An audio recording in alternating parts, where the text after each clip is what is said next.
Bonjour et bienvenue dans une nouvelle vidéo consacrée aux statistiques descriptives. Donc, aujourd'hui, on va parler de l'opérateur somme. Donc, du fait que pour faire une somme d'éléments de façon compacte, donc on utilise souvent l'opérateur somme qui est symbolisé par la lettre grecque sigma. Voilà, donc et on va voir quelques définitions, en fait une définition et quelques remarques et propriétés de cette somme.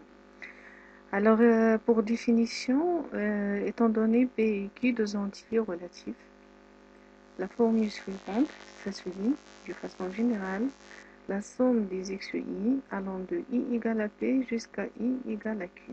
Ça veut dire quoi?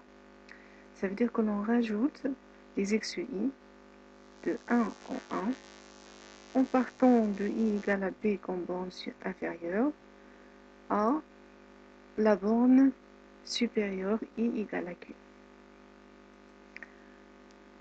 Comme première remarque, la lettre i est une variable qui est muette.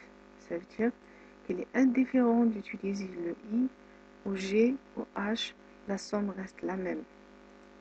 Pour la deuxième remarque, dans le cas où vous n'avez pas d'ambiguïté sur le domaine, vous pouvez adopter l'une des écritures suivantes.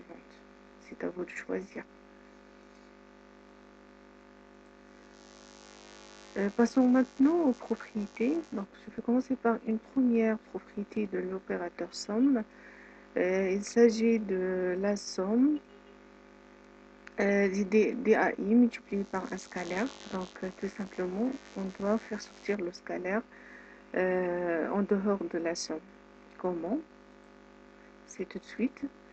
Vous avez par définition la somme des cas AI allant de i égale à p jusqu'à q.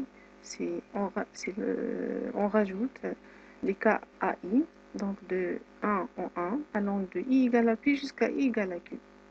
Et vous allez remarquer ici que les termes de cette somme ont un facteur commun qui est k. Donc il suffit de factoriser par le k et faire la somme et réécrire la somme des AI de la façon en utilisant le symbole sigma. Donc on aura le résultat demandé. Comme deuxième propriété, vous avez la somme d'une somme entre parenthèses de deux séries AI et BI. Donc c'est égal à la somme de la première série plus la somme de la deuxième série. En effet, en faisant de la même façon la somme, donc, comme ce qu'on a à la définition, donc vous essayez de regrouper les AI d'une part et les BI de l'autre part, vous aurez certainement la somme de AI plus la somme de BI comme ce qui est demandé à la propriété. Donc la troisième propriété, c'est quoi? C'est lorsqu'on on rassemble les deux premières propriétés. Donc la somme de k AI plus BI, c'est k fois la somme de AI plus k fois la somme de BI. Il suffit d'appliquer les deux premières propriétés. La quatrième propriété, c'est la somme allant de i égale à 1 jusqu'à n, dk avec k, c'est un scalaire. Donc c'est égal à n fois k. Comment?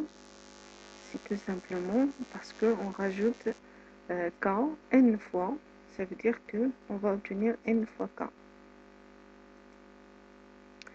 Comme généralisation de la propriété numéro 4, donc si vous avez la somme d'un scalaire allant de i égale à une borne supérieure qui est p, jusqu'à i est égal à q, avec q c'est la borne supérieure, donc vous allez tout simplement faire le k moins p plus 1, facteur de k. Merci, à bientôt.